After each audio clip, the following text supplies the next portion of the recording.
সবাই এখন সুস্থ আছো, ভালো আছো সেটা আশা করি। এই লকডাউনের পিরিয়ডে মা তো রোজ রান্না করে ব্যতিব্যস্ত হয়ে যাচ্ছে আমার অফিসের কাজের জন্য। তাই আমি মাকে বললাম আজকে শান্ত হয়ে বসো, আমার ভিডিওটা করো, আমি আজকে রান্না করছি। তো আমি আজকে রান্না করছি আমার স্পেশালিটি ডিশ পনির সর্ষে ভাপা।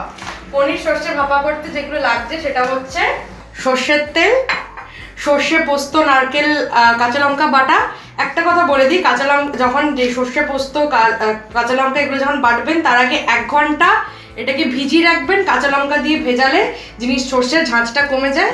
নারকেলটা ভিজিয়ে রাখবেন না, ওটা গ্রেট করার সময় একেবারে মিক্সিতে দেবেন। টক দই লাগছে, পনির কিউবস লাগছে, হলুদ লাগছে, নুন লাগছে, চিনি লাগছে। এবার হচ্ছে আপনার পনির সর্ষে ভাপা বানানোর জন্য লাগবে হচ্ছে একটা স্টিলের বাটি, মানে এটা এরকম যদি টিফিন বক্স হয় তাহলে খুব ভালো হয়। সেটাতে আপনার লাগবে হচ্ছে যে সর্ষের তেলটা দেখালাম অল্প, এই যে সর্ষের তেল অল্প একটু চামচ দিয়ে অল্প সর্ষের তেল এখানে নেবেন।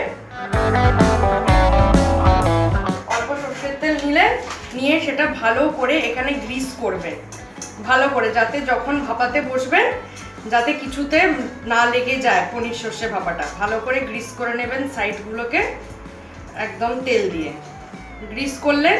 গ্রিস করার পর এবার যেটা দেবেন হচ্ছে এখানে রাখলাম। এবার যেটা দেবেন হচ্ছে ফার্স্টে টক দই দেবেন, 3 টেবিল স্পুন দিলেই হবে, যে আপনি কিরকম গ্রেভি চান সেটার উপরে ডিপেন্ড করছে। 3 থেকে 4 টেবিল স্পুন টক দই দিবেন। টক দই দেওয়ার পর দেবেন হচ্ছে সর্ষে পোস্ত, নারকেল, কাঁচা লঙ্কা বাটা, ওই যা বললাম 3 টেবিল স্পুন। তারপরে দেবেন হচ্ছে হলুদ বাটা, হলুদ গুঁড়ো অল্প দেবেন যাতে একটু হলুদ রংটা হয়। তারপরে দেবেন হচ্ছে নুন স্বাদ মতো, আপনারা যেরকম খাবেন, এখানে কি সর্ষে পোস্ত নারকেল বাটা অলরেডি নুন ছিল। তারপরে দেবেন হচ্ছে স্বাদ মতন চিনি দিয়ে এবার এটাকে ভালো করে ফেটাবেন যতক্ষণ না সব মিক্সচার পুরো মিক্স হয়ে যাচ্ছে। দেখুন এইটা একদম ভালো করে মিক্সচার রেডি হয়ে গেছে আপনার সর্ষে পোস্ত নারকেল কাঁচা লঙ্কা বাটার। এবার এরপরে আপনারা যেটা করবেন, আচ্ছা চিনিটা যেন ভালো করে গুলে যায় সেটা আপনারা খেয়াল রাখবেন। এরপরে যেটা আপনি করবেন সেটা হচ্ছে পনিরের টুকরোগুলো এক এক করে এর মধ্যে দিয়ে দেবেন।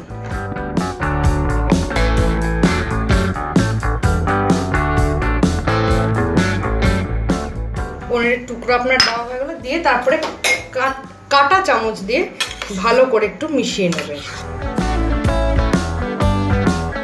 যাতে গ্রেভিটা সব কিছুর সাথে মিশে যায়।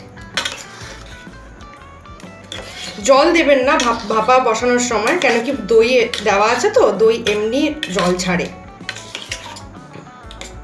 আপনি যখন বসাবেন দেখবেন হবে যখন, তখন দেখবেন দই জল ছাড়ছে।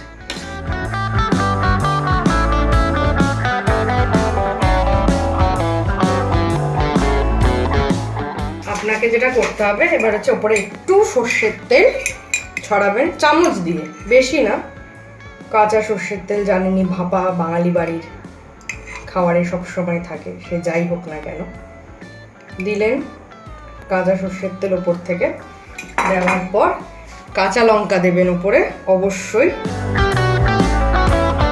দেওয়ার পর আপনারা যেটা করবেন এটাকে অর্ধেক ঢাকবেন এরকম করে, ঠিক আছে? ঢেকে আপনারা এই কড়াইটা দেখছেন, আমি রান্নাটা করছি ইন্ডাকশানে। কড়াইতে দেখবেন আমি আগে থেকে জল গরম করে রেখেছি, সেই গরম জলে এটা ভালো করে বসিয়ে দেবেন অর্ধেক বন্ধ করে, একটু খোলা রাখবেন। আর খেয়াল রাখবেন এইটা যেন অর্ধেকটা যেন বাটির এটা ডুবে থাকে কড়াইতে। আমরা 20 মিনিট এটাকে ভাপায় বসাবো, ভাপা হয়ে গেলে খুলে দেখব, দেখার পর রেডি আপনাদের পনির সর্ষে ভাপা। আমরা 20 মিনিট ভাপার পর আপনাদের কাছে আবার ফেরত আসছি। হয়ে গেছে 20 মিনিট শেষ। এবার চলুন আমরা দেখে নিই আমার পনির সর্ষে ভাপাটা কি হয়েছে।